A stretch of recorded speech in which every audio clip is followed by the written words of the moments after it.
Boris Johnson would never admit it publicly, but the war in Ukraine has been a political blessing for his government.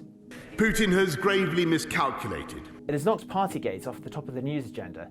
All of that is shown up for the disproportionate fluff of politics that it was. And, for now, has ended speculation over his leadership.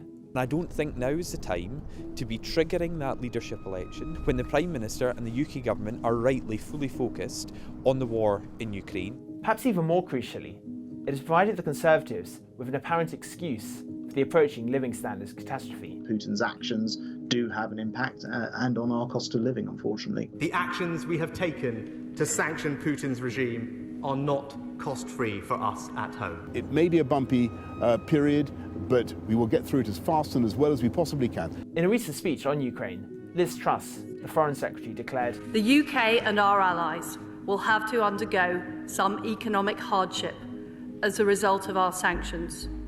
But our hardships are nothing compared to those endured by the people of Ukraine."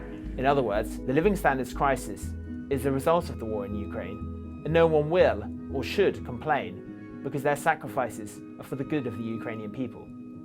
This might appear a persuasive economic narrative, but unfortunately for the government, it's nonsense.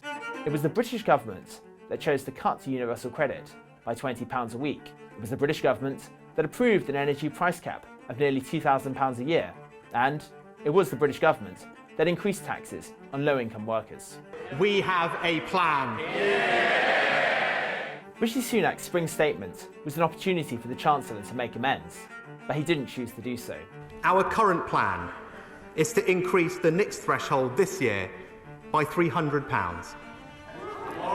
But I'm not going to do that, Mr. Speaker. I'm going to increase it by the full £3,000. The measures he announced will reduce the hit to living standards by a mere third.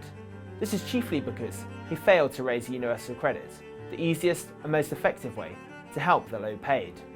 Inflation is heading for around 8%, but benefits for workers and pensioners will rise by a mere 3%. And the public have noticed. Early opinion polling by YouGov shows that a mere 6% of voters believe the spring statement did enough to tackle the cost of living crisis.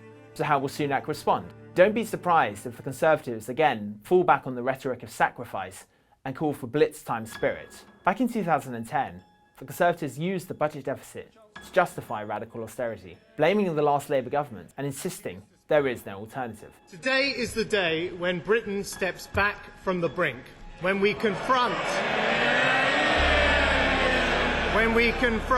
the bills from a decade of debt. This wasn't true. As Keynesian economists repeatedly pointed out, spending cuts were an ideological choice, not an economic necessity. Nevertheless, the Conservatives went on to win a majority at the 2015 general election. Now, through a similar rhetorical sleight of hand, they aim to absolve themselves of responsibility for the living standards crisis. The invasion of Ukraine presents a risk to our recovery, as it does to countries around the world. The results of the next election may hinge on whether anyone believes them.